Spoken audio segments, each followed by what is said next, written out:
Bonjour à tous, je suis Florence Marchal, porte-parole de la MINUSCA, et c'est avec un immense plaisir que je vous retrouve pour la conférence de presse hebdomadaire de la MINUSCA avec quelques minutes de retard dû à des problèmes techniques. Donc que vous soyez ici, dans cette salle à Bangui ou à l'écoute de Radio Guira, soyez les bienvenus. L'actualité de cette semaine est la raison pour laquelle nous nous retrouvons aujourd'hui en lieu et place de notre rendez-vous habituel du mercredi. C'est bien sûr la réunion du Conseil de sécurité des Nations Unies qui s'est tenue hier après-midi à New York et qui a été consacrée à la République centrafricaine. Une réunion au cours de laquelle la représentante spéciale du secrétaire général pour la République centrafricaine, Valentine Rugwabiza, a pris la parole. Cette réunion correspond à la publication, chaque 4 mois, du rapport du secrétaire général sur la République centrafricaine, un rapport qui couvrait donc la période allant de la mi-octobre 2024 à la mi-février 2025. La représentante spéciale du secrétaire général pour la République centrafricaine et chef de la MINUSCA a donc prononcé un discours dans lequel elle a abordé une petite dizaine de points. En premier lieu, Valentine Rugwabiza a fermement condamné l'embuscade menée la semaine dernière par des éléments armés contre une patrouille du contingent tunisien près de Zobacinda, une attaque qui a coûté la vie à un casque bleu de la MINUSCA. La représentante spéciale a présenté ses plus sincères condoléances à la famille de Sefedine Amrita, âgée de 29 ans, et au gouvernement tunisien. L'ensemble des membres du Conseil de sécurité et le représentant permanent de la République centrafricaine auprès des Nations Unies ont rendu hommage à notre collègue tombé au service de la paix. Le deuxième point abordé par la représentante spéciale a été celui du processus électoral. Alors que la République centrafricaine organisera des élections locales, législatives et présidentielles cette année, Valentine Rugwabiza a qualifié ce prochain cycle électoral d'opportunité significative de consolider les progrès réalisés dans l'extension de l'autorité de l'État et de jeter les bases d'une gouvernance décentralisée, ajoutant qu'à ce titre, l'organisation d'élections transparentes, inclusives et en toute sécurité contribuera à traiter les causes profondes des conflits récurrents en République centrafricaine. La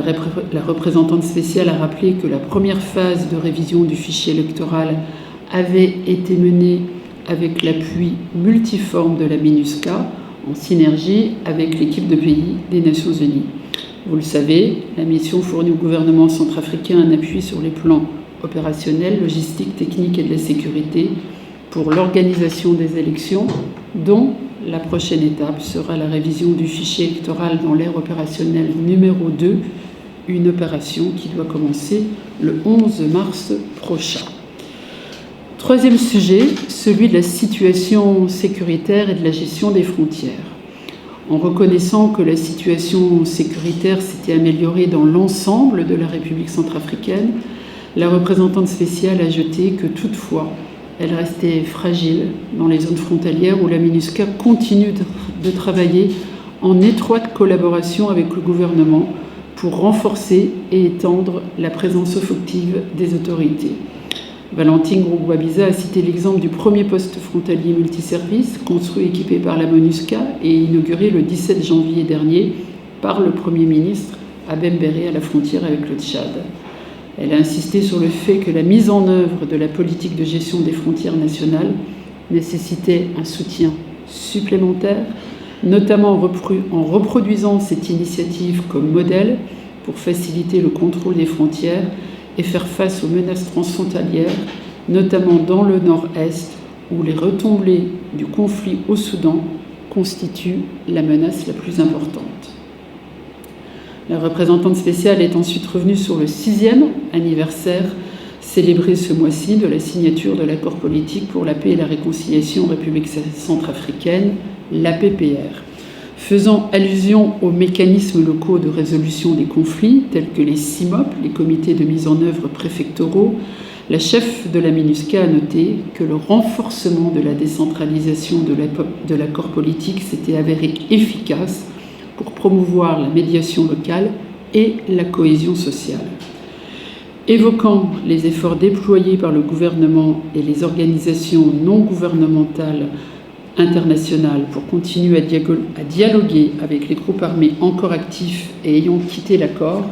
la représentante spéciale a déclaré noter que les résultats se faisaient toujours attendre et qu'il était urgent de renforcer la mobilisation politique,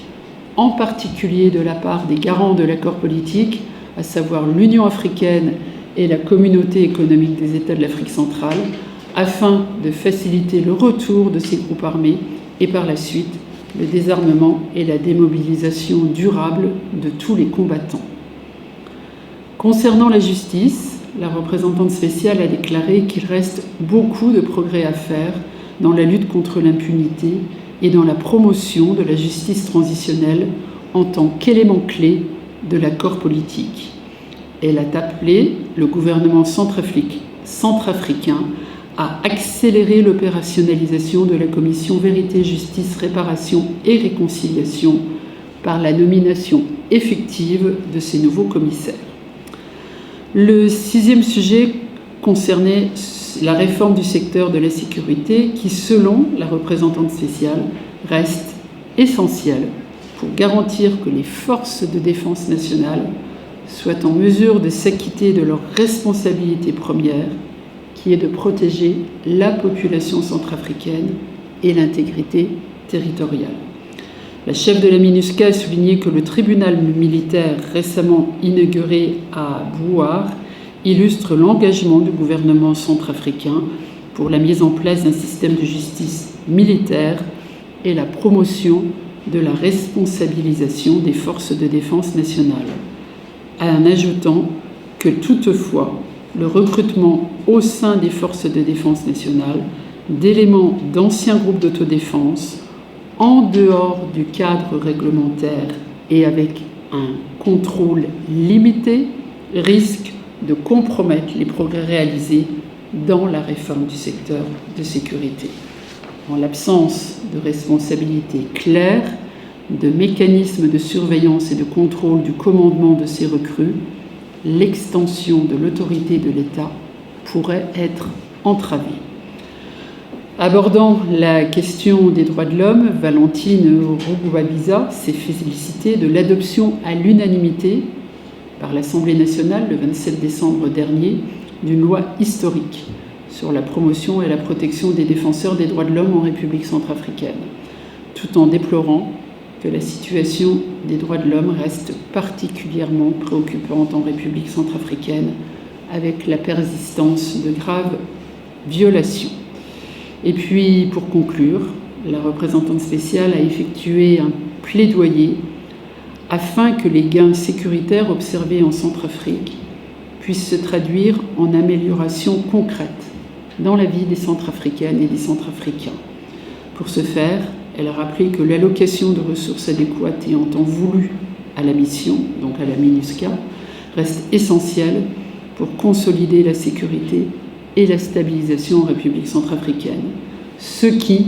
nécessitera un engagement continu des acteurs du développement en soutien aux priorités nationales de développement. Donc voici les grandes lignes résumées du discours de la représentante spéciale prononcé hier donc devant le Conseil de sécurité. L'intégralité de la version française de ces discours ainsi que le rapport du secrétaire général vous seront transmis dès qu'ils seront disponibles. Voilà, donc maintenant je suis à votre disposition pour que vous me posiez des questions afin d'obtenir, si besoin, des éclaircissements sur ce rapport et sur les propos de la représentante spéciale du secrétaire général pour la République centrafricaine.